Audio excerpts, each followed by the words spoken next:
All right.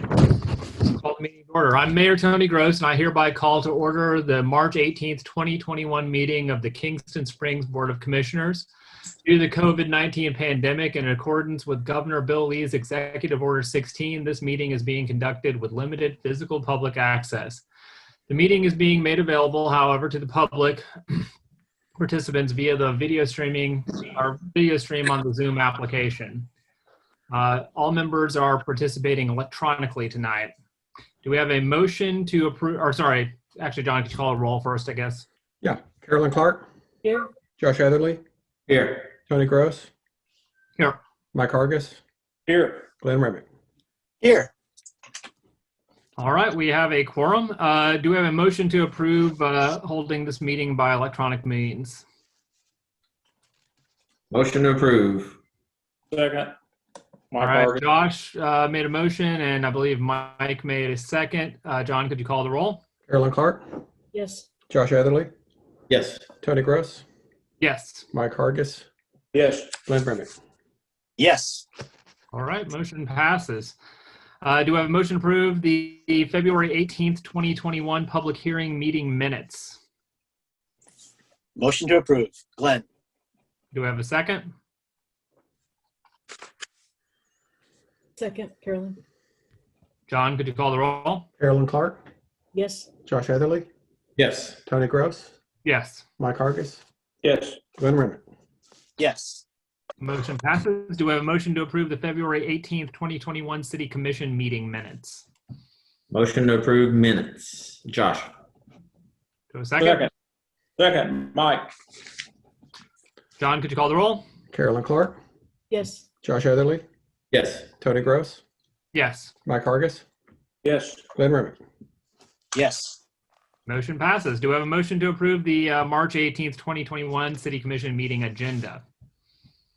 Motion to approve. Glenn. Do we have a second? Second, Josh. John, could you call the roll? Carolyn Clark? Yes. Josh Etherly? Yes. Tony Gross? Yes. Mike Hargis? Yes. Glenn Remick? Yes. All right, motion passes. Announcements from commissioners. Mike, do you have anything? No, I don't. Tony, thank you. All right. Carolyn?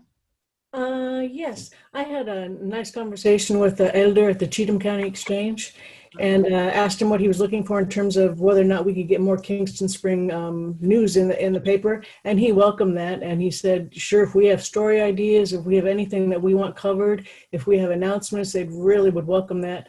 And I think that would be really good to get the community to actually subscribe to the paper. It's not that much. It's $20 a year, and Yeah. people can get their Friday afternoon, or I think I got mine on Wednesday afternoon paper. And it's got coupons, it's got comics, it's got everything happening in Cheatham County. I think it'd be really good to get people introduced to this so they can see all of our public notices and whatnot. And I believe there's also copies at the library. So, or not the library, at the post office. So, Yeah, there's, but people like that Friday afternoon fix, or that's a Wednesday afternoon fix. Carolyn, do you have any contact information for the I sure paper? do. Yeah, I can email it to you. I've got he sent me a nice email about what they were looking for and everything.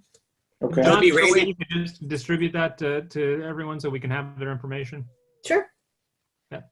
So, great. All right. Josh, you have anything? No, sir. Thank you. All right. Glenn? We're planting about 300 trees in Burns Park Saturday morning, 10 o'clock with the Harpett Conservancy. Anybody wants to come help?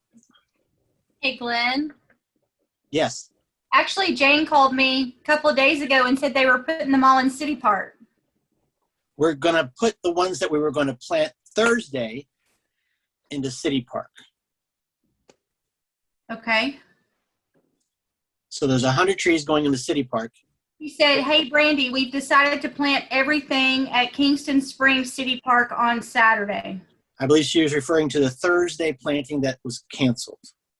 I don't know. As I said, that's the text she sent me Monday night.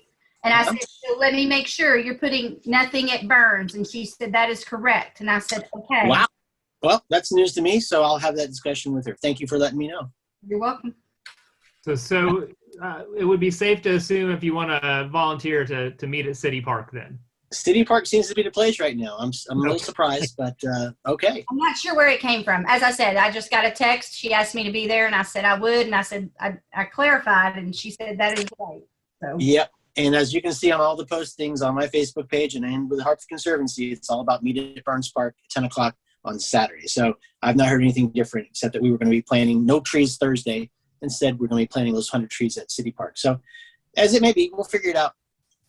But hey, we're putting in trees in Kingston Springs Park this Saturday. I'm not sure exactly where, but if anybody wants to come help, that'd be great. They're close enough together. It'd be easy to get between the two. So, all right. No problem.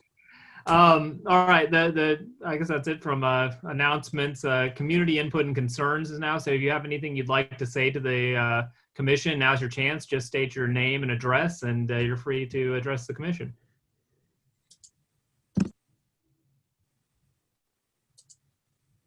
All right. Well, we have a few other people here, just making sure give you one more chance. Nobody has anything to say.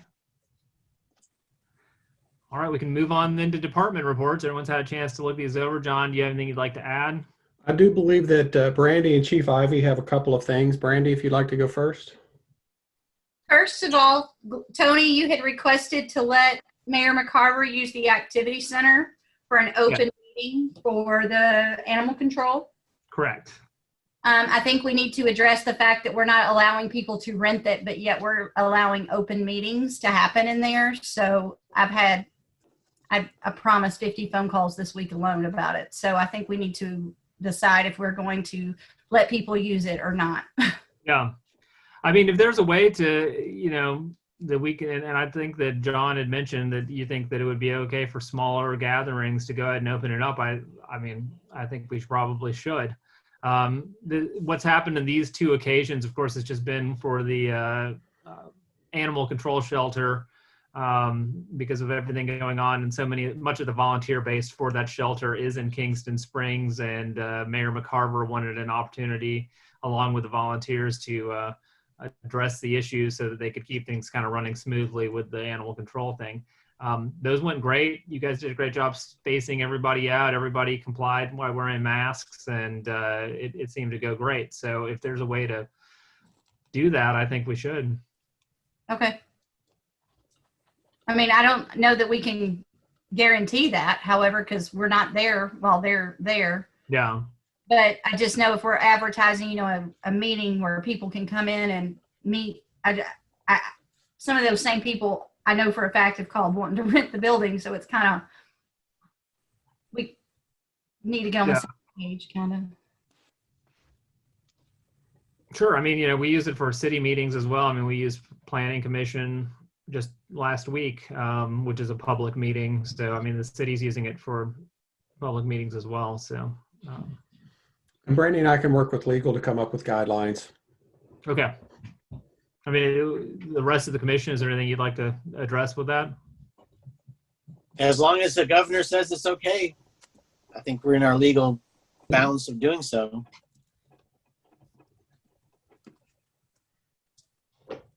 I think Yeah, I'll get with John and we'll come up with some guidelines if that's okay. Okay. Were you about to say something, Carolyn? I was just going to say, I would just hope that we still continue with the masks and the distancing as well, since it's still here. Yeah. Oh yeah. Yeah, I mean that would be the exception, with both the meeting with Mayor McCarver and with the Planning Commission. The city is there. We're able to, it's set up and spaced, and people are masked and so on. So it might be a little more difficult, like you say, when somebody just rents it and has a family party or something like that too. Correct, because none of us will be there for those. So it's not like we can. But then again, we're renting the pavilions and we can't really do it there either. So that's true. Yeah. So, well, let's at least explore what we can do to start to safely reopen those things. okay. Okay. Chief Ivy, do you have something?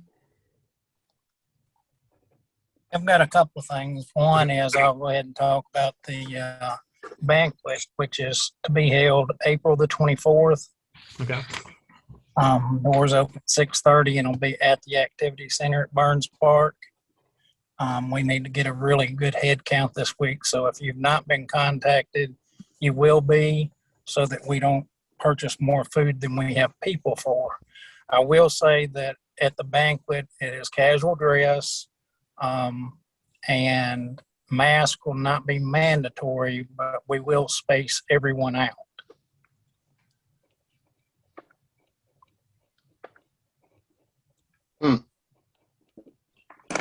So I would say if you're not comfortable with that, then you probably shouldn't come. Now, if the governor enacts the mask mandate statewide, we will certainly go back to that. But right now, that's not a mandate. Yeah. So, and I can assure you, if I told the firefighters we had to wear masks, we wouldn't have a banquet. Mm-hmm. So, the other thing is the fire tax. It's should be coming up. They put it off February. They put it off March. Now they're saying that the Emergency Services Committee will meet in April. That's when we should start talking about the fire contract. I don't know if you remember, it was extended last year for 1 year because of the COVID, and the percentages built in everybody's contract was dropped because of the COVID. So we will be going into negotiations of renewing a 4-year contract, hopefully with the percentage increases put back in. And one of the things that we will be discussing is getting the paid personnel funded at our department like they're doing across the rest of the county. So I don't have a date on that. As soon as I get the date, I'll let y'all know when. That'll be the Emergency Services Committee. And then basically, that's just kind of a negotiation point, and then it has to go before the county commission for anything to be approved. But the Firefighters Association, we are meeting in preparation for this to where everyone's on the same page. Okay. Well, then just keep us up to date on what's going on moving forward with that. Chief, did you want to mention anything about canines? Yes, Nate, that was the canine. Of course, we had retired the dog because of health issues. He approached me wanting to know if it would be an option for him to solicit, or to the department to solicit donations to replace the canine. And I don't have a problem with that. I wanted to see what y'all's feelings were. And if we can raise the money, we would go back to probably a dual purpose dog, which would be the track and the drug dog. And we do have several people in town that's just been mentioned this, nothing formal, but there's several people that have spoken that they would be happy to donate. What would we do with a drug dog? We'd look for drugs. Would we be back on the interstate doing what we did prior with our drug dog? Possibly could. What's the cost, Chief? You know, haven't got the current cost from the guy that we purchased the last dog from, that handles all the training, handles all the paperwork. He actually goes to court and testifies if there's an issue. The last one I think was $12,000. I'm going to say probably, as long as that's been, my guess is somewhere around $16,000 to $18,000. And other than, because I'm just not aware, other than food throughout the year, are there any? Well, you end up with training costs, which aren't, they're not terrible. On top of that, they have to have state certifications on top of just their training that they get monthly. And then, of course, you would normally have the expense of setting up a vehicle, but Nate's vehicle is still set up for a canine, so there would not be any expense to that. So really, vet bills and food would be the two big costs. Which is something we've budgeted for up until this point. Right, correct. Is the canine in service in the everyday capacity? It would be in service, of course, because he's a 40-hour employee. Anytime he would be on call to be called back in. Okay. And he would work some weekend shifts, some night shifts. So we would flex the schedule of the dog to where it was available various times. I guess and I just don't know this, Chief, was Hank, I mean, how many times was he put to use, and what's your just overall feeling of when we had him versus not having him? Well, we was certainly much more successful with him when we was on the interstate. Very successful when we was a part of DICE. By the time we brought him back off the interstate is about when his started having the hip issues and some health issues. So we didn't get a lot of use out of him after that, but it was because of the age of the dog at the time we brought him back. Now, the purpose would be primarily around the hotels, the truck stop, and the local area. But I don't want to close the door and say we're not going to sit on I-40 occasionally, because I think that would be shooting ourselves in the foot. If we have a dog, we need to be as resourceful as we can with it. And Chief, you mentioned dual purpose. So this would be a dog that would be a drug dog as well as a tracking dog? Yes. So this is a dog that could be used in a situation where we had a man loose in Kingston Springs. We had to go down to Pulaski to bring in a bloodhound. We could have utilized this dog instead? Exactly. And we've had a dual purpose one time in the past.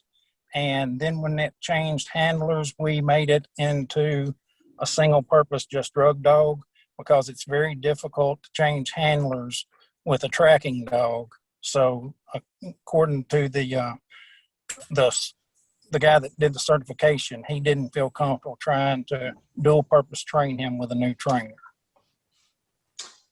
And Jennifer may be able to answer this, but if we do solicit donations and we haven't budgeted for the excess, let's say it's $12,000, we get $6,000 in donations. Is that just, at that point, we do a budget amendment for the excess? Or, I mean, we're not going to give the money. Come out of the drug fund, I would assume. Yeah, you should have the drug fund, and I don't know how much is in there. Chief Ivy, how much is in the drug fund? I'm thinking that after the money that we took out for the equipping of TC's vehicle that was wrecked, I think that there's about $121,000 left in the drug fund. So the drug fund is getting kind of low, so I can understand us bringing in a dog, putting him back to work out on the highway, the interstate, and replenishing our drug fund, correct? Yes, because it's offset what the taxpayers has had to pay for, I believe, 3 of the police vehicles now. And Nate is okay with working the interstate, correct? Yes, he is. Okay. Now, like I say, it's not going to be, it will not be the same situation where that is all that he did. When Nate was assigned to DICE, that was the only thing that Nate did. He worked the interstate. That's not what we're looking for. We're looking for some interstate time and city limits time around our truck stops and hotels. So it won't be a situation where his every shift sits out on I-40. I feel having a canine officer is a benefit to the community, as long as we have a handler who's willing to handle that. We've had several. I'm sorry, go ahead. I was say, what kind of timeline could we? I mean, I'm just trying to think of how we do this. If we're gonna do like a fundraising thing to pay for the police dog, I mean, that sounds fun. I mean, I think a lot of people would probably get involved in doing that. Like, what kind of timeline do we want to put on this? Do we want to just? How are we going to solicit donations for it? First, we have to, I guess, get y'all's approval to do that to start with, and then. There's some people in town that we'd certainly target that I feel like would be on board. I don't think we would have a lot of problem getting the donations. I'm not sure it could happen before July, maybe after July. But we should know, if we get y'all's blessing, we should know within a month or two how the donations are looking up front to know whether it's something we need to budget for July, or whether it's going to be where we need to do a budget amendment maybe first of the year. Chief Ivy, why did we stop being part of that interstate DICE program? Because when the district attorney was elected in, he wanted that to be one unit. And so everybody that was part of DICE went with the 23rd Drug Task Force. And the way that everything was split changed. So at that point, it made it to where small departments couldn't afford to pay personnel to be out there and not getting money back into your drug fund to replenish paying out the salary. Now, we have an area that we can work. Ideally, and I think I said this at the retreat, working with the sheriff's department and us, doing something a few days a week on the interstate would be ideal. Now, I have not talked to the sheriff about it because I feel like by the time, if we get another dog, the dog gets the training, we're going to be into a new sheriff at that point, because my understanding is he's not running again. Correct. So really, I don't feel like I need to go have that conversation and not know who the sheriff is going to be. Thank you, sir. I think my only misgiving, and I think you've spoken to this already, Chief Ivy, is that the officer, Nate, if it's going to be Nate, would be just relegated to doing the interstate. And it just seems like it's not so much of a law enforcement issue as much as it is a fundraising, if you will, a fundraising issue and getting the money for the drug fund. And it just concerns me that it serves the greater community to a point around the hotels and the truck stops. And I think that's viable. It just worries me that there would be a lot of time spent on the interstate. Well, that's why I want to make sure that it is spent in our community, because I can assure you it's coming up and down, getting off our exit every day. Cheatham County just got a pound of fentanyl. That's a lot. Yeah. I think Sunday night, Tom got 6 grams of meth. I mean, it's happening. They're getting these little traffic stops. So it's around, and I think it would benefit our community, because we don't want them getting off our exits and cooking meth at the hotels and selling our local people. So I think it would be a benefit. And that's where, when Nate brought this up, I said the only way that I would agree to this is if we split that time to where, we were serving our community. Plus, we've had a lot of situations where we get a lot of pursuits coming out of Metro that end up ending in our city for some reason. And I think the apprehension side of it, to protect the citizens, I mean, we had one that was down by the elementary school that could have turned into something much worse than it was, that involved a gun. And of course, if we'd had an apprehension dog then, we would have had the dog right on scene at the time. We had to wait on a dog. But is that an apprehension dog? Is that apprehension dog a biting dog? I'm sorry. Yes, it is.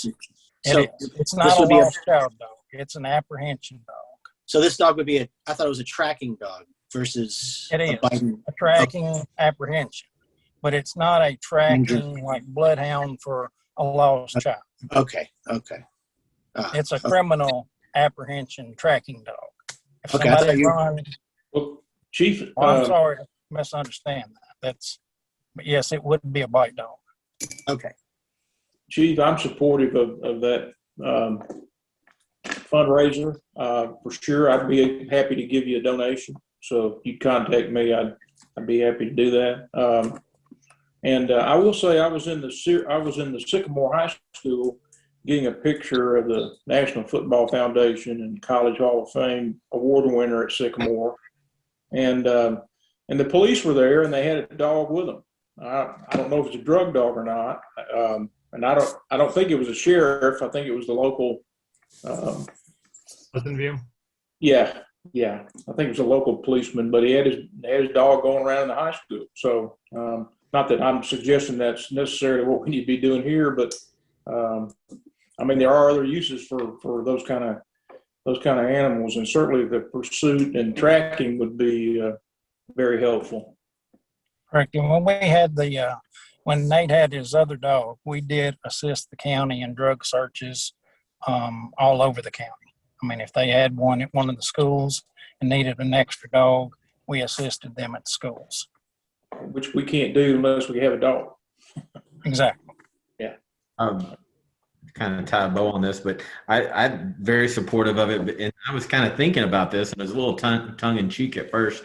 But if we are going to solicit donations, I don't think it's out of school at all to speak to Thornton's, Petro, and some of the hotels as a little goodwill to solicit them for some donations for this said drug dog. Right, and I don't disagree, and this is just simply a hunch, but I really think that donations will be not a problem in our community. I just think we have a lot of people that will support this and would like to see a dog back. Okay, well, do we have a motion to allow Chief Ivy to pursue this little project? Motion to approve, Glenn. Hey, before we second, do we have to decide, like you said, the timeline, how we're going to solicit, or is it just open solicitation? Well, I mean, you know, honestly, like, because I think maybe next month you should come back to us with a plan. Maybe would be what I'd say. I mean, I don't have any problem with I don't have it. any problem. I mean, I don't know how you want to go about it. Well, I do think that if you give me permission, I can come back at the next month meeting and say, in this short of time, we've been able to get commitments on this amount of money.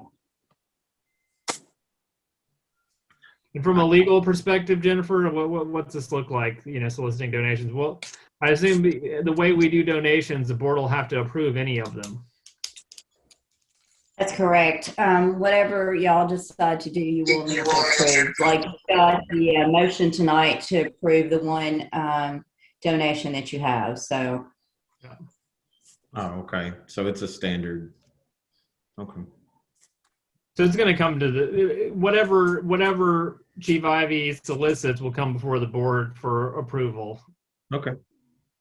And my question is, can we have a motion to accept all donations to go toward the canine instead of having each donation have to be approved?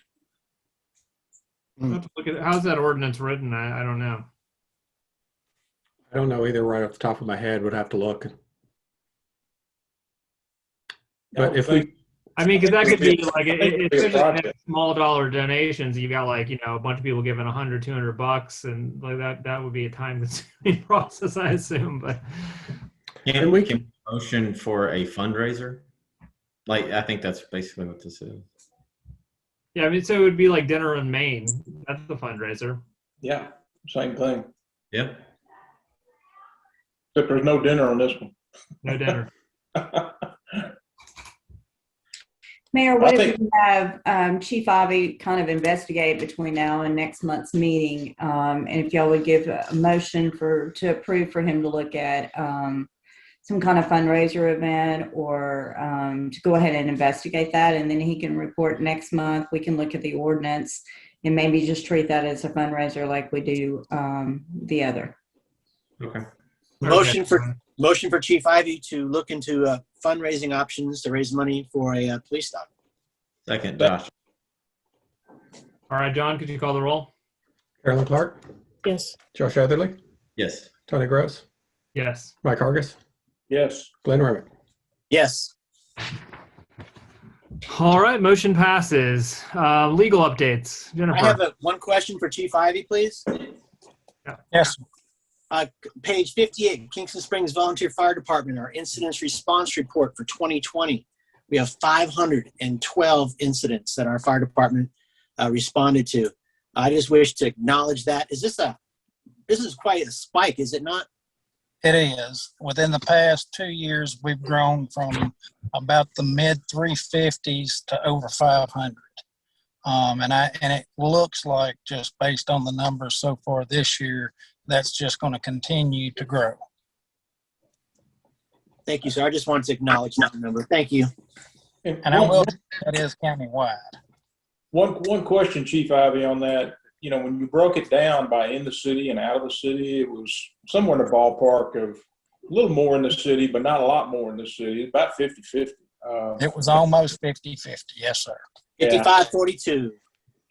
So I guess my question would be, you know, when we respond outside the city, is there some kind of fee we charge for that? The fire tax, that's what we're fixing to negotiate. That's where we get the money from the fire tax for all the outside residents. Perfect. Okay, that's good. We do have some hope of getting some revenue for those outside the city calls. Good. Yes, we do.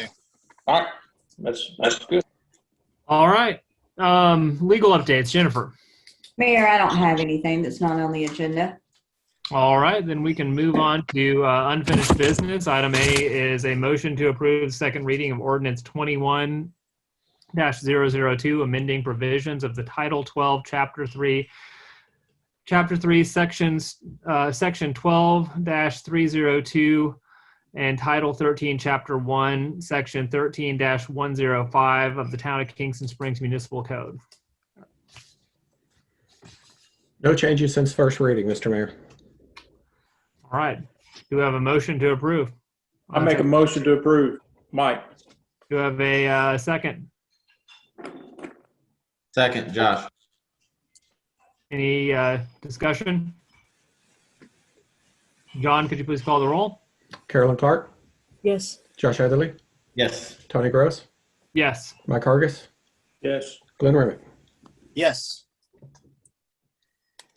All right. Item B is a motion to approve payment of $4,492.80 to the Tennessee Department of Transportation for the 10% local funding match of the town's community transportation grant corridor study of SR 249. This was tabled from last month because we weren't sure about the extent of this study. Where are we now? Mr. Mayor, we had hoped to have a little more information for you this meeting, but as you'll remember, Commissioner Clark was nice enough to draft a very nice letter expressing the commissioner's desires to Tdot, signed by the commissioners and mailed to Tdot. I spoke with Ian Preston, who is our Tdot representative on this project. I'd hoped to have a little more additional information from him today, but from my conversation with him yesterday, he had indicated that Tdot would be adding what they call a turning movement count to the intersection of Highway 70 and East Kingston Springs, basically cameras at that intersection that would count the vehicles that come through, which in essence expands the scope of this project. That data then would be turned over to John Story at Gresham and Associates for inclusion in their data counts. I don't have that. That was just a conversation with Ian. I was hoping to have an email or something in writing indicating that that was truly the case, but I did not receive that from him today. So my understanding is that with that, adding the turning movement count would increase the scope of the study without specifically having the Gresham and Associates increase their design from Lubin Hills Road. Sharon, is there anything else that you want to throw in here? Yes, we had a similar situation to the Board of Commissioners on State Road 49. We did the study initially to do the lane improvements and spot improvements from Ashland City to Pleasant View. We approached the state because they had stopped the study short of the Pleasant View city limits, which was not going to give us the information that we needed to complete the improvements necessary. So they did a similar thing. In order for them to change the scope from the grant perspective, they would have to rewrite it, resubmit it, and then gain approval at every level of Tdot. So this is a way of expanding the scope without having to go through the formal process of resubmitting all the paperwork. I too had a conversation with our regional rep, Elrod, who also talked to Mr. Preston. Kenny called me, John, to relay that he had heard that from Ian as well and was in the meeting when they discussed it. So the scope is essentially expanded. Couple of things that does for us is it doesn't increase our cost, and it pushes the consultant to absorb the data. The data is really the important moniker, not the paperwork. Okay. Included, we really don't get useful information. So the fact that they've committed to collect the data and then Gresham will be made to include it, that's where we needed to get. So does that answer everybody's questions? I hope. It's not a common practice, but it does happen occasionally. Okay. Is everyone comfortable with that? I mean, speaking to fellow commissioners. You guys have dealt with Tdot more than I have. Do you want to have it in writing, or should it be in writing, or should we accept a verbal? I think that there will be something in writing via email, Clark, probably within the next week. The fact that it was discussed in a divisional meeting of engineers at Tdot pretty much locks them into the proposal. But it would be nice to have something to put in the file so that there's an issue between Tdot and the consulting firm that they're using, not wanting to internalize the data. That email certainly would be helpful. But I'm comfortable with the conversation that was relayed by John for the question and by Mr. Elroy today. So. Very good. Anything else? Anyone else? All right. Do we have a motion to approve payment of $4,492 to the Tennessee Department of Transportation? Motion to approve, Mike. Do we have a second? Second, Josh. All right, John, could you please call, or is there any other discussion? Yeah, John, could you please call the roll? Carolyn Clark, Yes. Josh Etherly, Yes. Tony Gross, Yes. Mike Hargis, Yes. Glenn Remick. Yes. All right, motion passes. On to new business. Item A is a motion to approve first reading of ordinance 21-003, adopting and enacting codification and revision of ordinances of the town of Kingston Springs, Tennessee. MTAS updates our municipal code, and changes are made through the ordinance, but every 5 years or so, they facilitate a full review of that municipal code just to make sure that they've encapsulated everything that has changed over the last several years. Our City Attorney Martha Brooke and City Recorder Debbie Finch at the time and I worked for the last several months to review all of our past updates over the last several years and include recent updates the town's made for the municipal code. And then this ordinance will codify this updated version.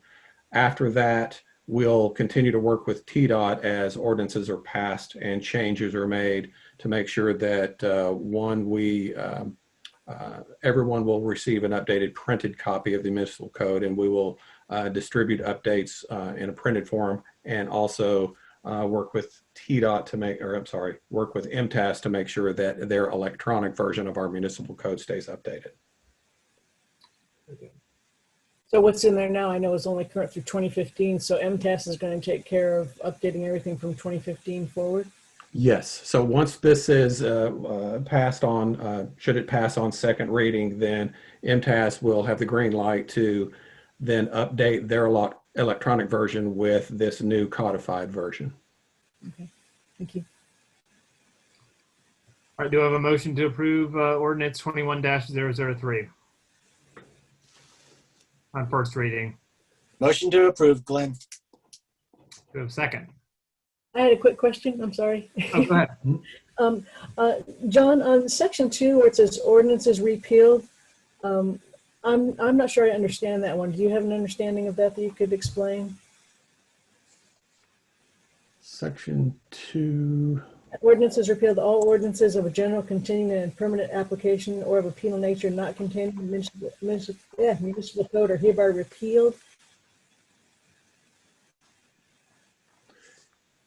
Yes. So that, and Jennifer, maybe if you could correct me if I'm wrong, of course, but all ordinances of a general, continuing, and permanent application or a penal nature not contained in the municipal code are hereby repealed. So if there was nothing that was in the municipal code that was a standalone ordinance that was not in the section 3 exception list, then those would become null and void.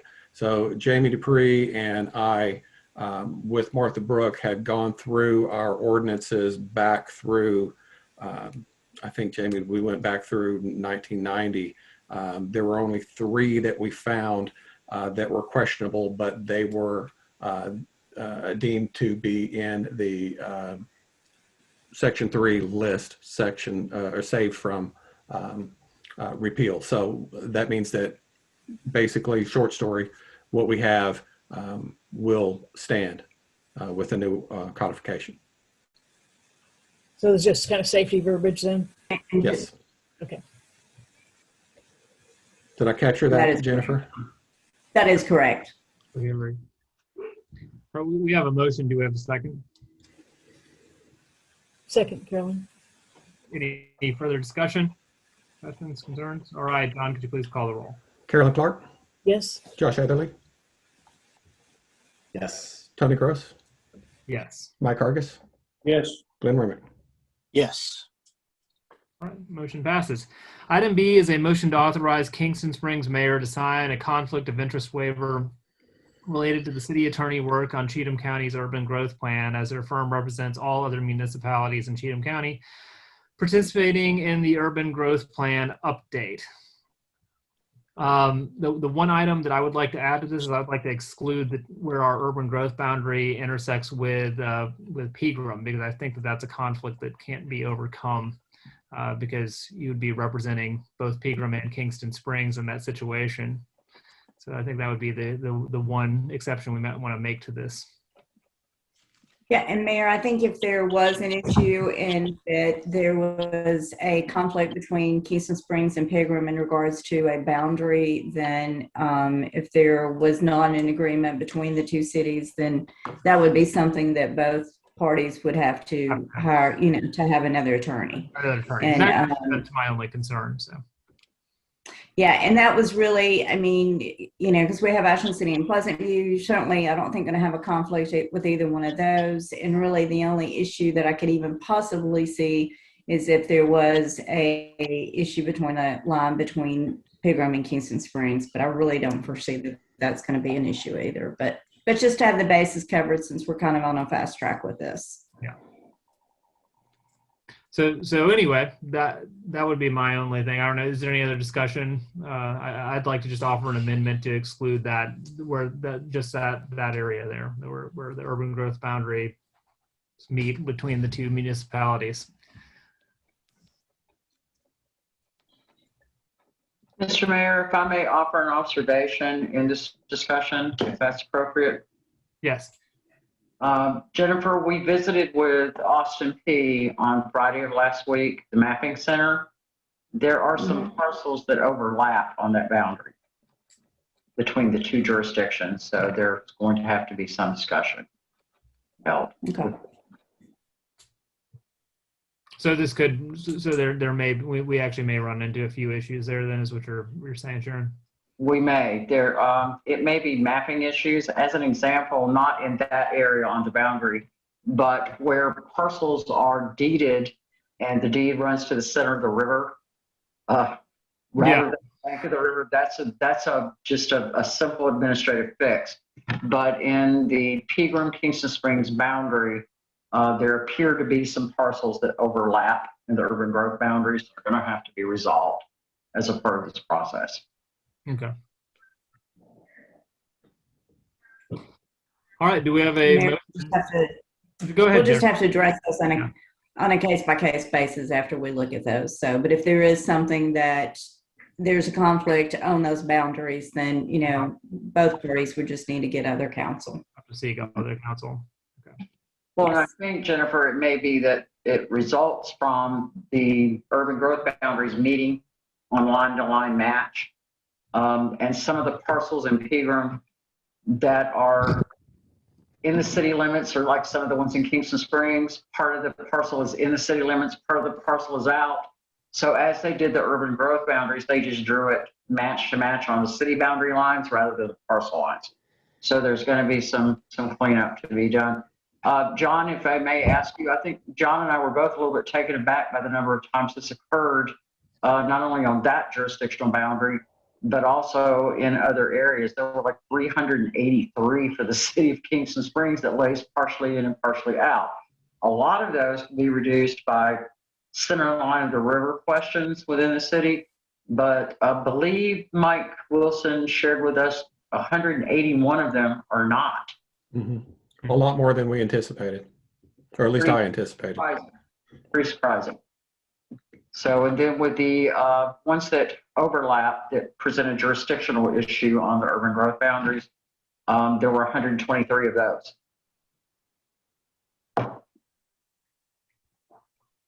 Yeah. Okay. That's all I had. Thank you, Mr. Mayor. Okay. All right, do we have a motion to authorize me to sign, or the mayor to sign, a conflict of interest waiver related to the city attorney and Cheatham County Urban Growth Plan, amending it to exclude the urban growth plan or urban growth boundary with Pegram? Sorry. Motion for the mayor to sign. Second, Mike. All right, John, could you call the roll? Carolyn Clark, Yes. Josh Etherly, Yes. Tony Gross, Yes. Mike Hargis, Yes. Glenn Remy. Yes. Okay, motion passes. Item C is a motion to approve first reading of ordinance 21-004, rezone request of map 100, parcel 16, 17, 20, and map 99, portion of parcel 66 from R1 to TMU PUD. So this is this was City Planner recommended Armstrong? by the Planning Commission last Thursday. So go ahead. I'm sorry, City Planner Armstrong will have additional information. Thank you, John. Commissioners, this request for rezoning was recommended, as the mayor indicated last Thursday, by the Planning Commission. One of the parcels is a partial rezone request. If the rezone request goes through on the partial parcel, we will ask them to subdivide that. Part of the property being rezoned now, or did lie within the Golf Club of Tennessee property, the Ingram development has acquired about 28, 29 acres from the Golf Club of Tennessee. So the request is to rezone the parcels and a portion of one parcel and an acquired parcel in order to move forward with the development for the new golf course and the amenities discussed. You should have in your packet a visual of those parcels as well. This one? Yes, sir. Yeah, okay. That's all I had, Mayor, unless there are questions. I just had a question, Sharon, on the map 99, the parcel 66. That's R1. It's within the golf club. Is that not commercial? Could you, can you hold your map up so I can see what you're seeing, or John can show the? My color for my printer is not very good. Sorry. Mike Carter's had one. Mike has a really pretty one. So if Mike can hold it up, What's that? I don't know. there you go. John, Thank you. There we go. That's much All better. right. Now, I'm sorry, Ms. Clark, would you ask your question again? The pink portion, map 66, it's saying it's rezoning that from R1. Is that not commercial? All right. If you look at the red line that runs through map 99, parcel 66, John is running that. That's on the right side as you're looking at the map base. That is the 28 acres that they have acquired by deed from the Golf Club of Tennessee. Right. This changes nothing with any of the property that currently belongs to the Golf Club of Tennessee. This is only the Ingram acquired portion. Yeah, and that's because it's the Golf Club of Tennessee's R1 because it's a nonprofit. Okay, thank you. That was my question. That's the reason for the difference. So that's why we went this route with this a PUD approach, because that second golf area is not going to be a not-for-profit initially. Gotcha. And that's really running along the creek. That blue thing there is the lake on one of the holes. So there's some ground between the lake and the creek that number 18 will be built on. So that's why they had to change that property out. To the right of that blue spot, there's going to be a hole or a couple of holes in there. I think there's 2 holes there. They're going to have 18 up on top and 2 extra ones in the flood zone. So if the 2 flood, you can play all 18 on top. So that's why this development changed a little bit. That makes sense? In addition, Ms. Clark, if you look at map 100, parcel 20, you see the red line that transects it. on the left upper corner. That will be left out of the rezone. So it kind of resulted in, I believe, 4 different land swaps between the Ingram development and the Golf Club of Tennessee for equal valuation of property that was being swapped. Mhm. So No, I think, yeah, Mike answered my question. It was just confusion when I looked it up on Tennessee property data homepage, why it was zoned as a residential when it was the Golf Club of Tennessee. So not-for-profit Right. country club designation in R1 zone. Yeah, thank you. All right, do we have a motion to approve on first reading? Mr. Mayor, do we have a conflict of interest on the board? Do we have a conflict? He'll abstain. He's been abstaining, right, Mike? Right. Noted. Okay. Motion to approve. Glenn? Second, Josh. Second. Josh, all right.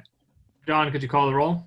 Carolyn Clark, Yes. Josh Heatherly, Yes. Tony Gross, Yes. Mike Argus, Abstain. Glenn Remick. Yes. All right, motion passes on first reading. Item D is a motion to approve collaboration of engineering firm Kimberly Horn and city manager with Tdot on reducing the current scope of the town's transportation alternative program grant, Harpett View Trail Neighborhood Connector Phase 2. In your packet, as you will see us continue to share my screen, and from past discussions, you'll remember that the TAB grant for the sidewalks along the Woodlands neighborhood was secured at 100% local cost up to construction and then an 80-20 split after that. They allocated construction funding for the grant, $625,400. And when our project engineer, Kimberly Horn, did their initial construction budget for the entire project, their submittal to Tdot showed an estimate of about $1.8 million for the entire project.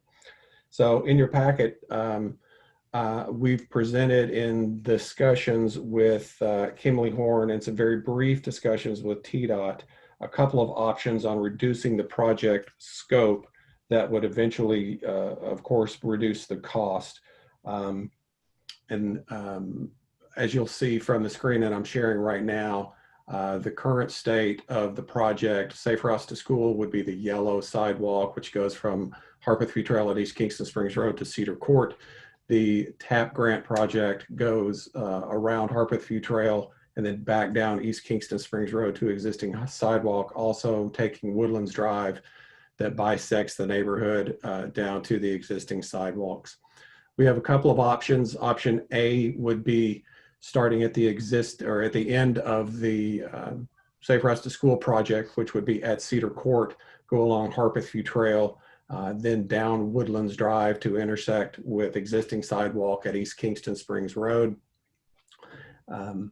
Estimated town cost on this would be $342,612. And again, these are estimates.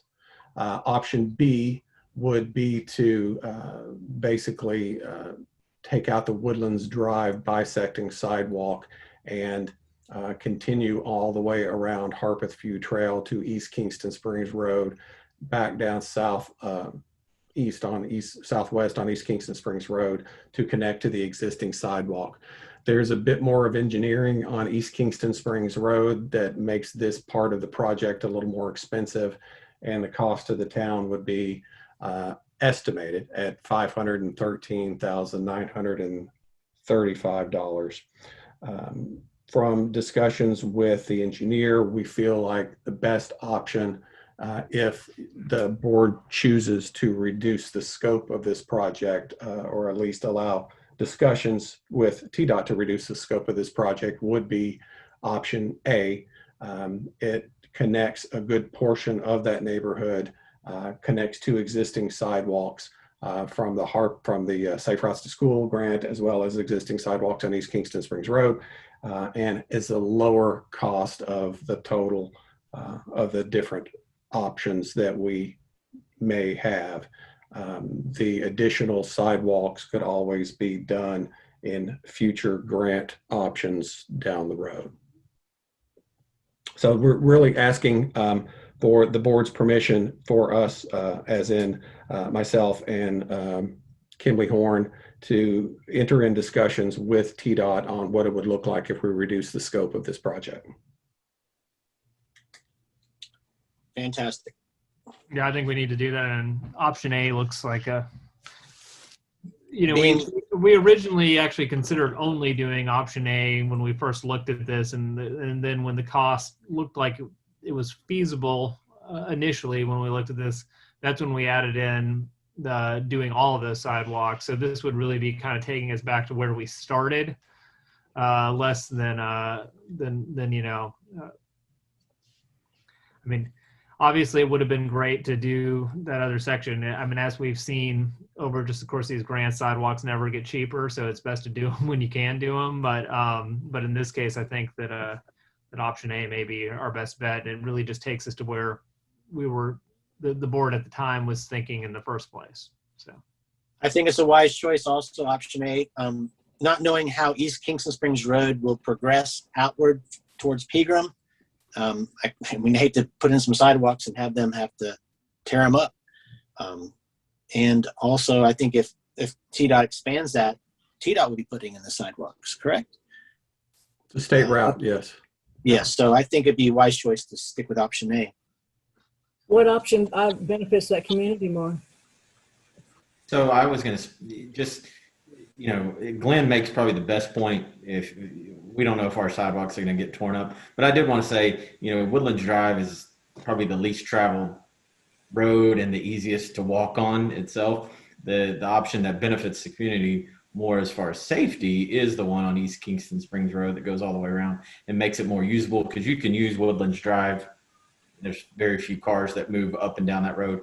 But to Glenn's point, with what we know what's going to happen on Kingston Springs Road, to me, it makes no sense to put a sidewalk there, especially with the more cost. Yeah, I agree. I mean, we won't spend $200,000 just to have it ripped up, half of it ripped up, if it were expanded, widened, or at least re-engineered. Even if you put the sidewalk in there, they may come in there and say, well, we need to do something different about the drainage or whatever, and then you lose the investment you've made. So The school athletic departments that use that route for running, I believe that's the route they use, the Woodlands Drive, to go running. So I think they do. It's because there's not a sidewalk on Kingston Springs. exactly. that is the route the South Cheatham Striders also use. Yep. And it is obviously, yeah. I mean, that's why. I mean, to Josh's point, option B was so appealing because it truly expands, the town. But yeah, I mean, it's a tough call because they're really, at some point, and that's part of the reason we're doing this corridor study, and hopefully it does result down the road. I mean, we've got to do something about that entire stretch of road there. It's not big enough for to accommodate the kind of traffic that's on there anyway. So, and this motion is not to choose an option, John, right? This is just to negotiate. Yeah.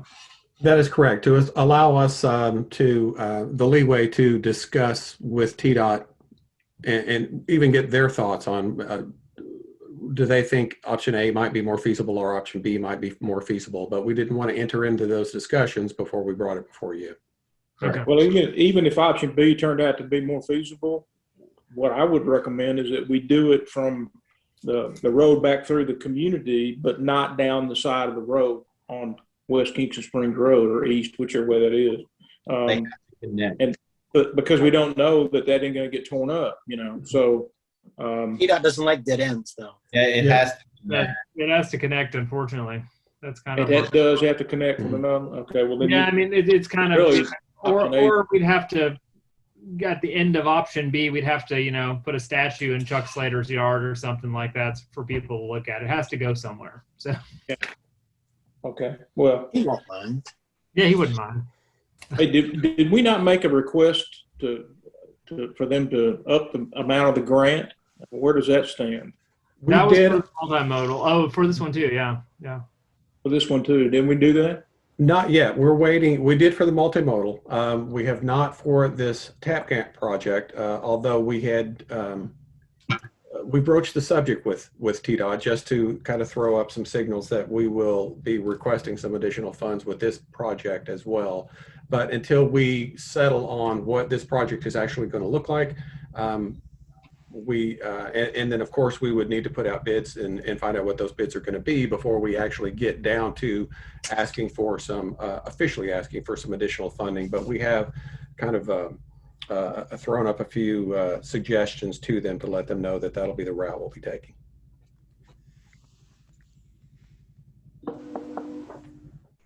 All right, do we have a motion to, sorry, I gotta flip back to my page, to allow the city manager and Kimberly Horn to collaborate with Tdot?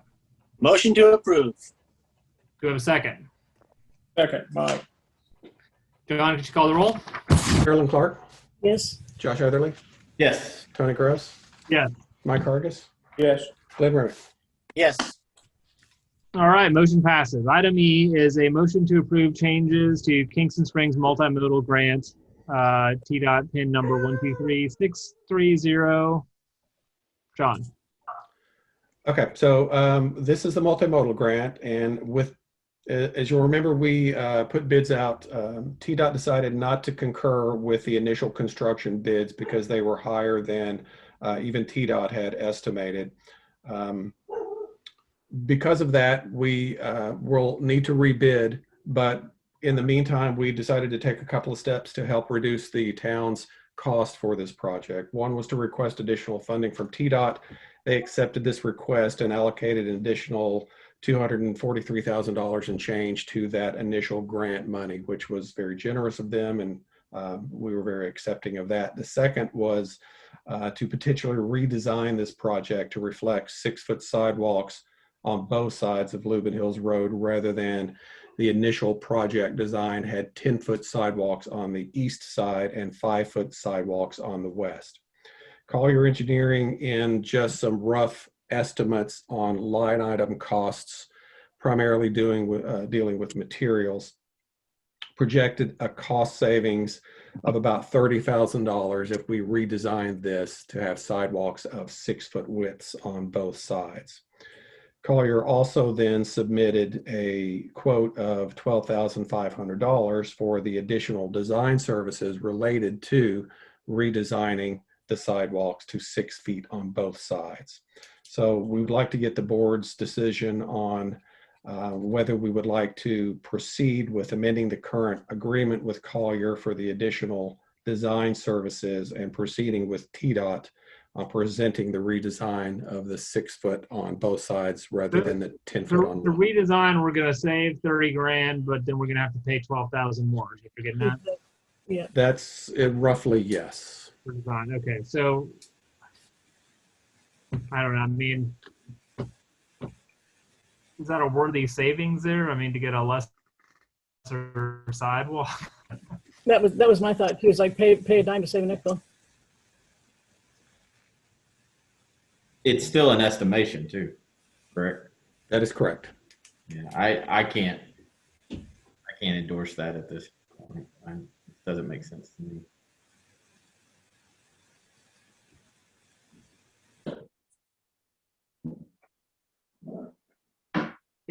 Anyone else? I mean, that's I don't know. I mean, we're looking at $18,000 in savings, approximately, correct? Yes, a little less than that actually, and it is just an estimate. So it's really hard to tell. To your point, it could be spending $12,500 and saving $16,000.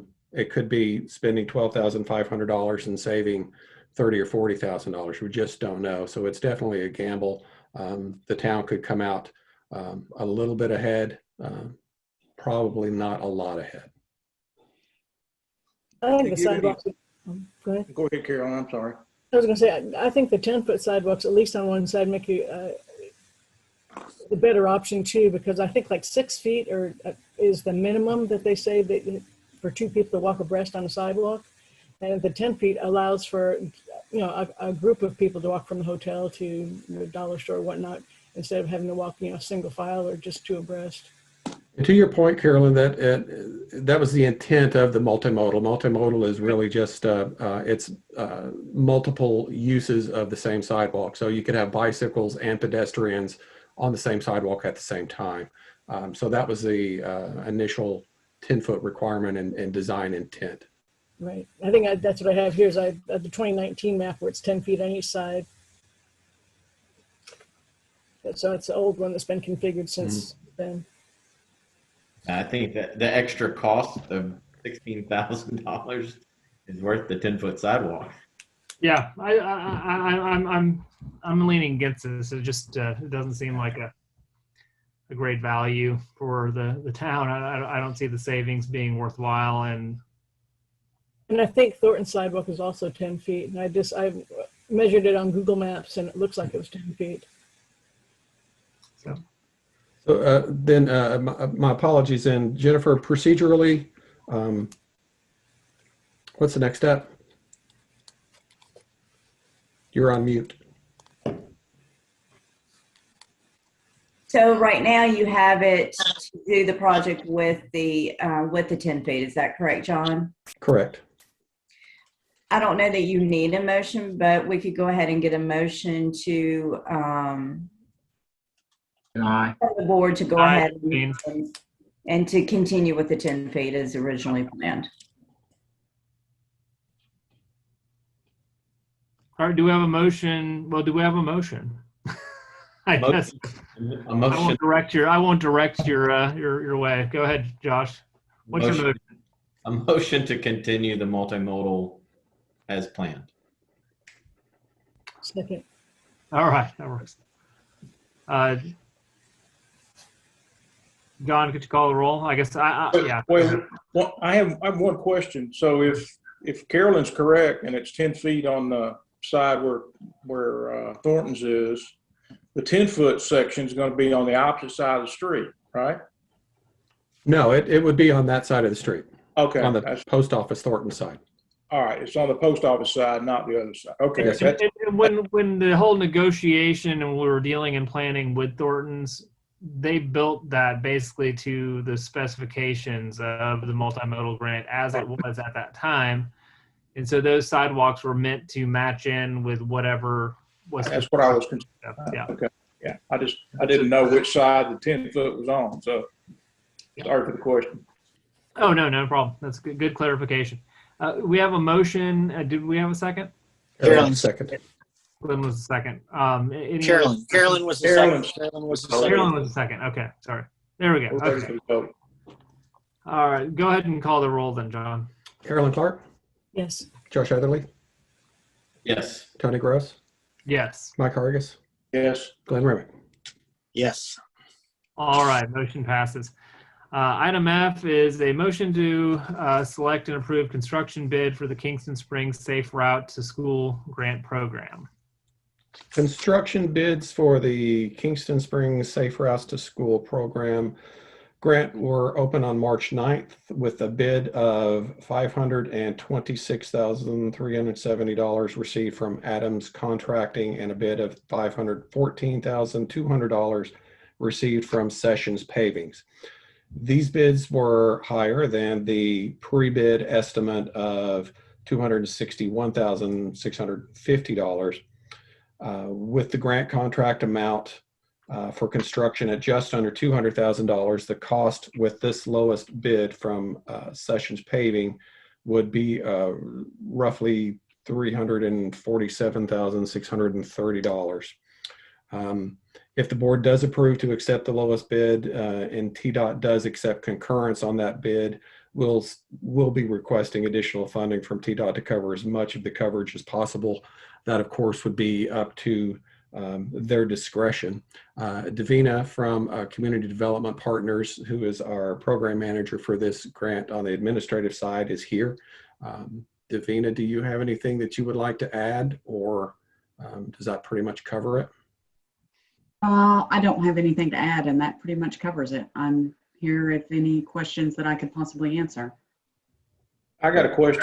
So I'm a little confused here. So the bid for $500,000 that both of them came in for was not option A or option B. That was the original plan. Yeah, this is a different grant. So the first one was the transportation access grant, and this is the Safe Routes grant. So if you look at the drawing that John still has on the screen, we were Right. talking about the blue sidewalks in the previous discussion. Now we're talking about the yellow sidewalk. Okay. This is a federal grant that's administered by Tdot. It's a little bit different. It's a 100% grant as well, but it's not actually, as you can see, 100% grant. Well, yeah. So I guess what I'm asking here is, how did we get from $500,000 on the bid for that yellow line to $347,000?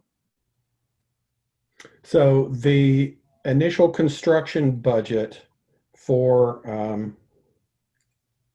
The original TAP grant that's going to be 100%, was that $500,000? It wasn't $500,000.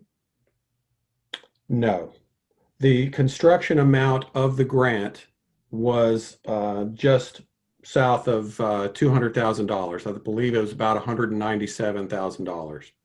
It came in over double. Okay. Yes. So it came in at about 514 would be the lowest.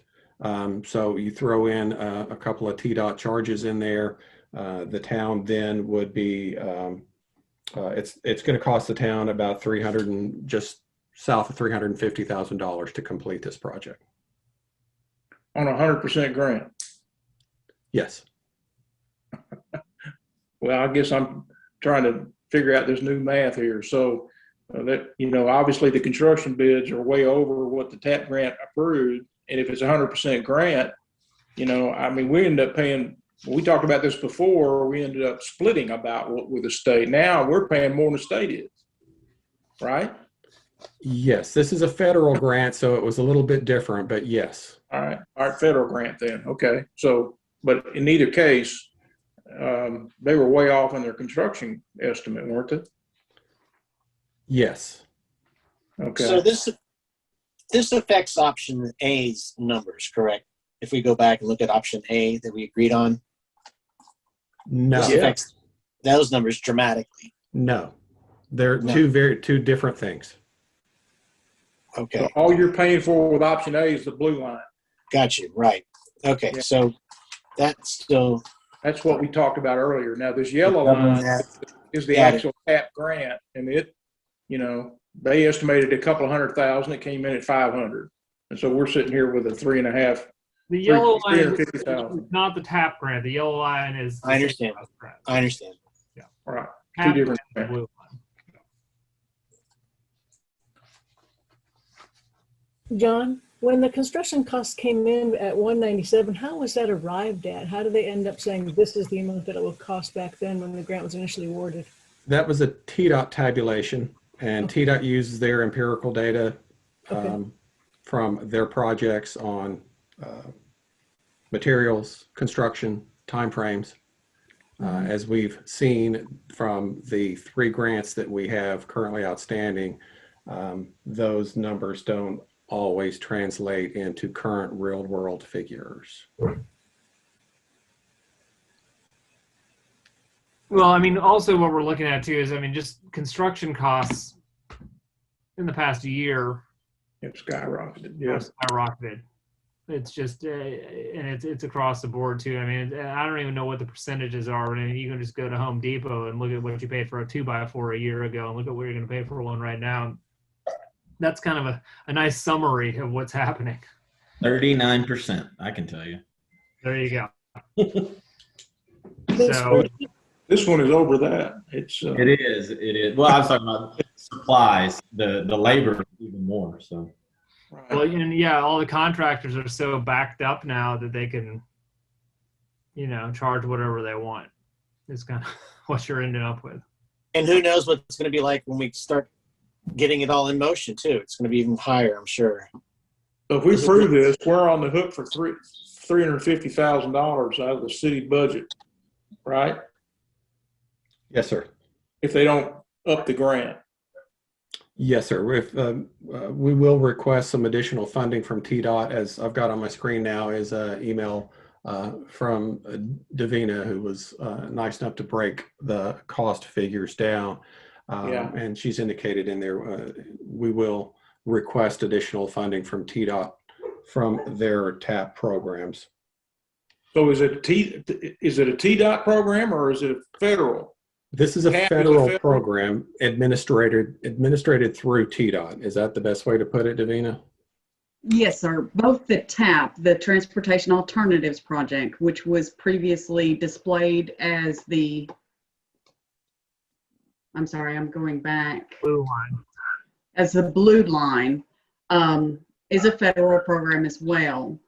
And the Safe Routes to School as the yellow line is a federal program that's 100%, but their maximum grant amount allowed was $250,000. So that was the most you could actually request under the Safe Routes to School project, which was done back, I believe, in 2015 when this initially began. And those were the costs that were put in with the application. So there's a huge difference in the actual time frame there. Both of them are federal programs. The TAP program, of course, is 80-20 during construction only, as to where the Safe Routes to School program was all phases were funded. And that program has now been canceled. There's limited funds available, so there's no requesting additional funds for the Safe Routes. So 250 is all we're going to get. Under the Safe Routes to School program, yes, we are going to ask for additional TAP grant funding, which could possibly be available to us. Okay, all right. Which still would require a small amount of. I don't see how I can support something that I don't know what it's going to cost. I mean, I agree. We should have, I mean, I'm disgusted with this whole process at this point. Yeah. It's taken so long to get things done. I'm just disgusted. Davina, how many times have they approved more funds? And when they have, what percentage of the original funds can be expected? 10%, 5%? And I know I'm putting you on the spot here, but just in general. I have requested additional funds for Safe Routes to School projects, and I usually request the TAP funding because that's the only thing that's available. I have never requested this large of an amount. I have already discussed it with Neil, who is over the TAP program. There are funds available, but the problem I think we may run into, just like you ran into with the multimodal, is Tdot may look at the bids and not think they're balanced and not agree or concur with the bid results. That would be the first hurdle you would have to overcome.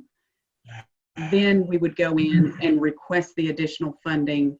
As I've said, they say there's funding available. It may not be the entire amount we're requesting, but they will work with you. Tdot is really good about working with you communities to get these projects completed. The Safe Routes to School hinges on your TAP program because, again, you can't connect to anything, and your Safe Routes to School connects to your beginning of your TAP program too. So they want to see these projects move forward, I guess is the point I want to make. They don't want to see these fail. So if they can help, I'm confident they will. John? Probably not the full amount, Davina. Well, there will always be a local match because there's no Safe Routes to School, which is the 100% grant funds left. That program was discontinued and it's over. You would be going or asking for TAP funding, which will always be an 80-20. So there will always be at least a 20% match that you would be required to pay. So yes. if they paid the extra $350, we still owe 20% of that, right? Yes, sir. That's 60 grand or more, 70 grand. Yeah. Would we be able to bifurcate these two things and send the request for the funding before approving the actual construction bid, or must they be both done at the same time? If Tdot approves, you can vote to approve the bids contingent on Tdot's approval and Tdot's additional funds. Yes. Okay. Or you I mean, can postpone your approval after Tdot reviews it. If I'm correct, on just the motion itself to approve the bid, it's not even a motion to approve the bid. It's a motion to send the bid to Tdot, right? Because we don't actually approve the bid. Tdot has the final say on the bid, as we learned in the last one, because they rejected the multimodal bid, even though the town approved it.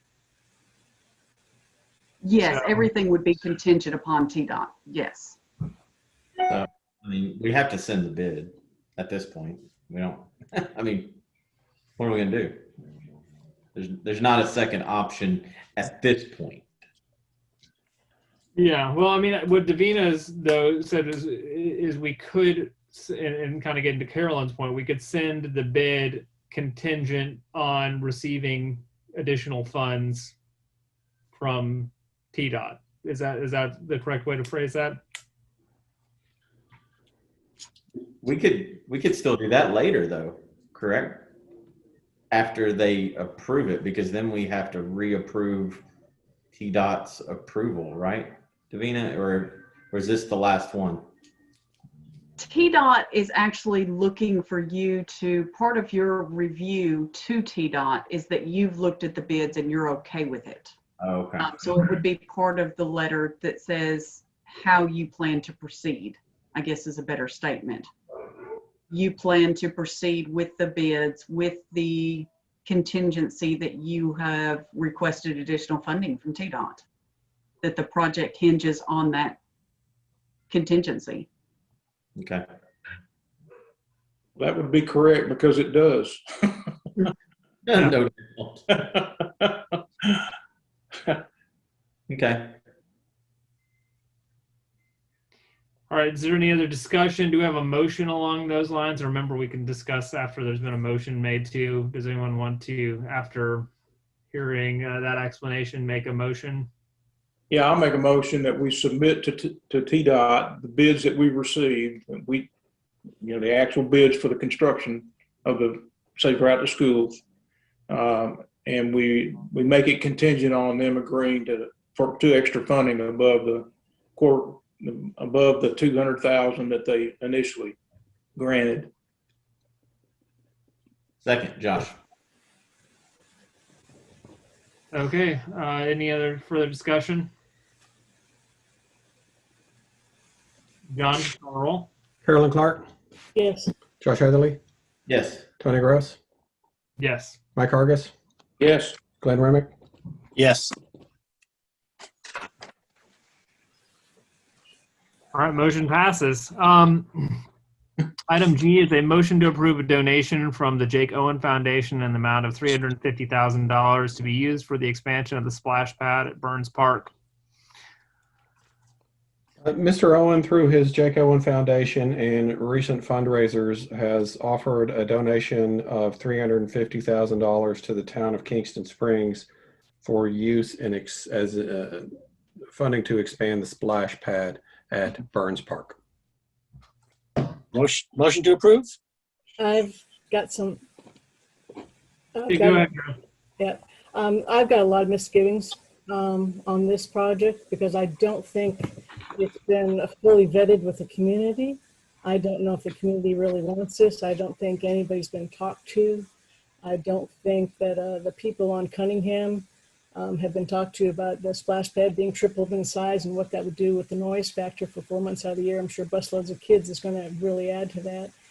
I think when I was at the retreat, I thought this was more of like an idea, and it seems like now it's a foregone conclusion and a done deal. And I think that to make the donation tied to splash pad only was the decision that was made without the community and really without input from the commission as a whole. I think there was input from commissioners particular, but not as a whole. And I think that what is not on here too is that $350,000 specifically for the splash pad also is committing us to a $100,000 expenditure. And I think it's like there's been a verbal agreement made already before this even came to the commission. And I just think that there's other things within the park. We know in a few years the city park is going to need a new playground for $100,000. Burns Park is going to need a new playground for 150 grand. Brandy was talking about a new walking trail. I'm sure that's going to be asphalted for another 150 grand. The parking lot needs redone. That's in our budget book for 180 grand. And I just think there's so many more things that are needs as opposed to this is just a big want. And I know it's nice, and I know his generosity is very magnanimous. But I just think to lock us into this one project and one project only when it hasn't been fully vetted by the community, and we just haven't set it out there for them, the poll, and even people like me who go to the park all the time. There's a lot of people, if you read the park reviews, this is a nice, quiet park. This is a peaceful park. And I think that would really change that for 4 months out of the year. And I think we're going to be inviting a lot of people from other counties to use it and not necessarily just us. And I just think that I wanted to make a motion to table this until we find out and poll the community and survey the community as to exactly what they want, if they want it. And also too, this is more of a budget item since it commits us to $200,000 expenditure as well. Well, I guess that's news to me that it was committing us to $100,000. Where do you get that, Carolyn? I'm sorry. Go ahead, Carolyn. So it was in our when we had our retreat. He's going to fund $350,000, and we would have to come up with $100,000. I must have missed that part. I was sitting in there, but I don't remember. With the new splash grounds, it would be part of it would be a recirculatory system, and part of this recirculatory system would save the town $25,000 a year. That alone on the water bill, saving on our water bill would pay for that $100,000. I, as a commissioner, it is me to help represent the people. I've been out talking to parents. Believe me, this is a welcomed project. It'll be well used by people of Kingston Springs. We are a family-focused community. And that's one of the things that Jake Owen is wanting to do, is do something for his own kids who love the splash grounds, the splash pad. I think it's a fantastic project. This is something that Jake himself wanted to do. And also, Jake is continuing to do fundraisers every year, he has shared with us. Next year, we could focus on something else. This year, he's wanting to focus on the splash grounds. And I think the city investing $100,000 into this project will recoup that quickly. I just think the community needs to be brought in first as a whole, and not have us make decisions for them when there's a lot of people that have not been asked for their input. That's what I've been doing, out asking people. That's what commissioners do, is we represent the people, so we're always constantly out there asking people. No, I realize that, but that's what I just got through saying. I thought this was just an idea when we were at the retreat, and then came up here. I didn't know it was a done deal that we needed to be out talking to people about. I thought this was just an idea. So also, my curiosity, real quick, just to throw back in, is I think, and I'd be interested to go back and look at these because I don't recall the numbers. We did actually do a community survey some years back. I think it was probably about 5 years back, and I do actually, I mean, for what it's worth, expansion of the splash pad was one of the most popular items, I believe, on that survey. I'd love to see those numbers again. Just I can't remember for sure what it was. I have those surveys, and I can probably generate those, not at this exact second, but yes, it was definitely on the top of the list. That was like 4 or 5 years ago, though. So I don't really. I mean, community obviously can change in 4 or 5 years, but I have two things. If I'm not mistaken, Jake specifically wanted the splash pad. None of the commissioners kind of made this choice, if I'm not mistaken. He wanted this money to go specifically to the splash pad, correct? I initially spoke with Jake. We're disc golfing. Right. He's like, I want to contribute something to the community. The Harpett River, the Arc, we went through all these other ideas. And I had mentioned putting something in the park system and, listing the things that we need to do in the park system. He then went and talked to John and Brandy at City Hall. That's right. Yeah. Okay. I remember you talking about that. So, you know, for me, the $100,000 is the savings that Brandy presented to us at the retreat. I think the $100,000 will save that. I don't have a problem with that. But if we are going to approve this, I do struggle understanding parking and Yes. the bus system, whether it's going to pay. You know, we talked about that. So if we motion to approve this donation, I have no problem with that. I've talked to plenty of people, and an expansion of the splash pad. I haven't talked to anybody that doesn't want it, but we've got to figure out what the structure is around it. So I don't think this motion slows that down. I think we can still move ahead. Correct me if I'm wrong. Well, we really can't move ahead until we know that this is something y'all want to do. I mean, I'm not going to keep taking all of these guys' time to do these things if it's not going to get, I mean, that was where we're at. You know, if y'all aren't going to accept it, then I'm not going to keep going to the different manufacturers and coming up with all these plans that honestly take 6 to 8 weeks to come up with sometimes. I mean, we've been, you know, so that's just where I am. Randy, I think- real quick, one question I have for you. What is, Glenn's at 25. I thought it was actually, what's our water budget again on a yearly? 30,000. 30,000. A year, every year. That's where my misgiving comes in, is that all this work was gone into, and the bids were received. They're not bids. They are not bids. They were just estimates to figure out what it would look like. We haven't done anything in concrete. Excuse me, I misspoke then. But this was all gone out and gotten without knowing whether or not the community wanted it as a whole. And I think that we put the cart before the horse. Well, I think that the survey has already told us that, Carolyn, that they'd like to see that was their favorite feature of the park. I filled out that survey too, Mike, 5 years ago. Mr. McClanahan was here. I didn't put that, and I'm sure there was a lot of people that didn't put it. Well, you're never going to get something unanimous. And in this case, you got a benefactor here who matched what the golf club raised, which was about half of that amount from the tournament. But He he's matched one- out of, wait, he's just a one minute. person. Carolyn, let me finish, okay? So the golf club members are the ones that paid $750 a player to play in the tournament. Those funds were donated to Jake's foundation, and he was generous enough to match them. That's where we get to the $350. And as you've been indicated here, he liked that thing so well and was so popular, it sold out in one day. You know, I had a limited number of spots, but it sold out in one day. I think he's going to want to do it again because he enjoyed the evening, and so we could be seeing a substantial donation from his foundation every year. Now, Well, the last conversation we had with him, he did indicate that he plans on doing this yearly and donating something to the town from that yearly. Right. That's what I've said. Yeah. Mayor, if you could, you do have a motion on the floor to approve, and we've had lots of discussion without a second. Yeah, I didn't know if Glenn actually fully made a motion there because I think he and Carolyn spoke at the same moment. So, Motion to approve. second. all right, we have a motion and a second now. We can continue to discuss if there's any additional discussion. Yeah, go ahead, Joe.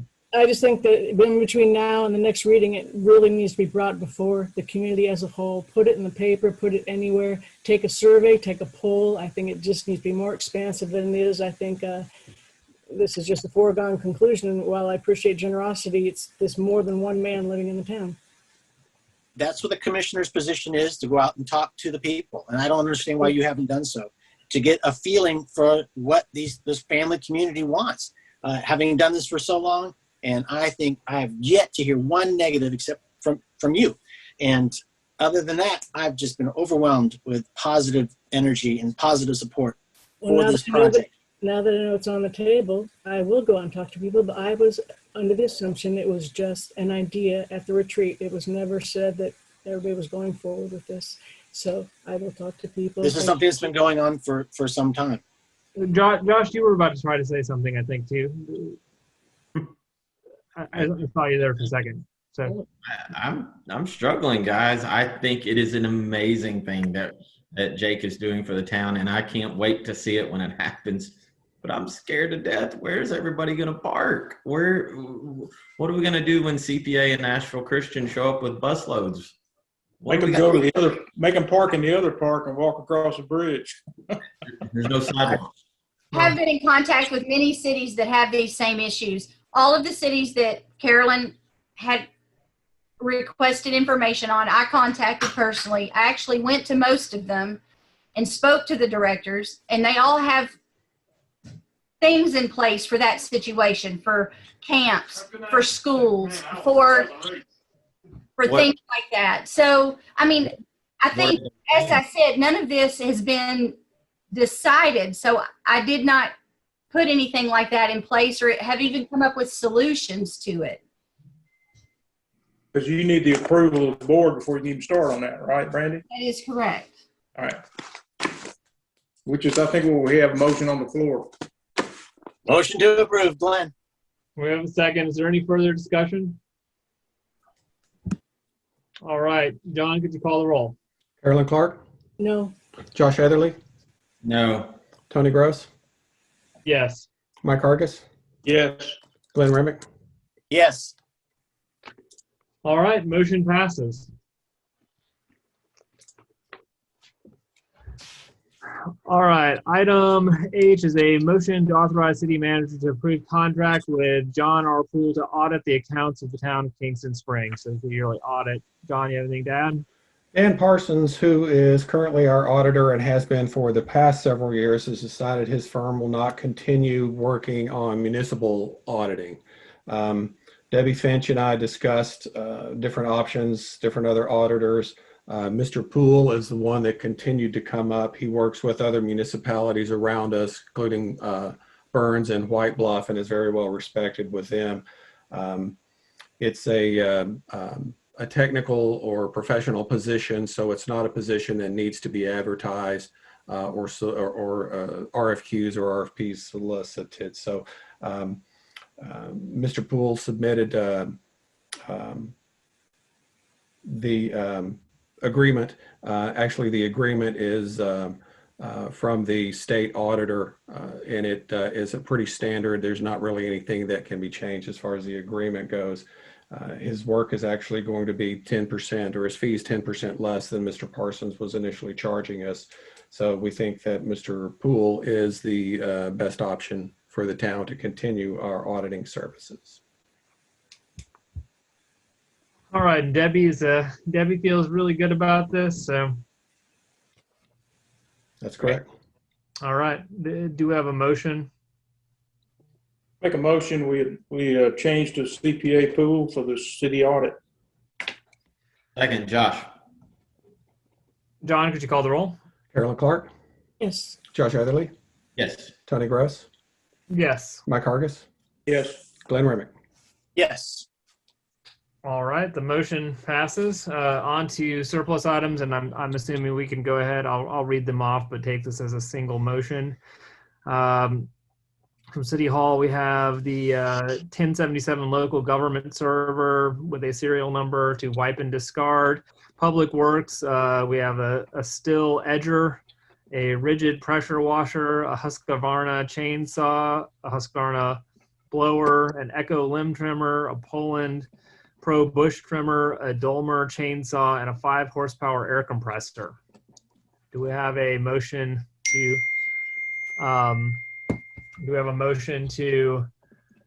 surplus? I had a question. I do too.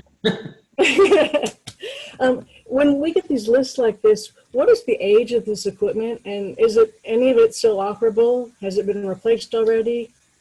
It's not been replaced already. The equipment, I will and can guarantee that with our Public Works group, as well as our other departments, if it's going to be surplus, they have done everything they possibly can to breathe life back into these machines.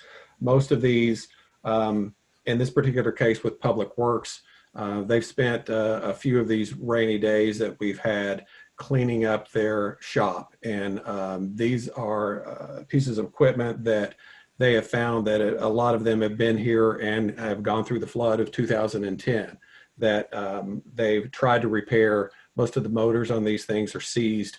In this particular case, I can vouch for each one of these. They are non-repairable. Okay. I was just wondering, those are some nice name brands there. So. Yes, and they are quite old, but they do everything they can to try to fix them. But in this particular case, they were not able to. Well, I mean, they should send them over to my dad. I guarantee you he'd have them going, but. What you wish for.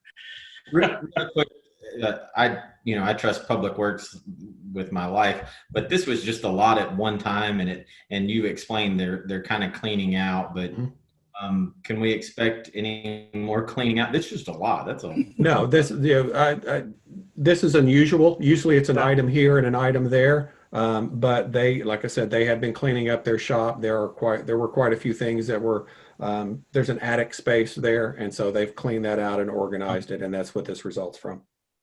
Okay. Motion to approve. Second. All right, so we had a motion and a second, correct? Second, Glenn, yes. Okay. Any other discussion? We good? Okay. John, could you please call the roll? Carolyn Clark? Yes. Josh Heatherly? Yes. Tony Gross? Yes. Mike Hargis? Yes. Lynn Remick? Yes, to the scrapyard. All Tony, right. I did have one thing, Tony, for discussion.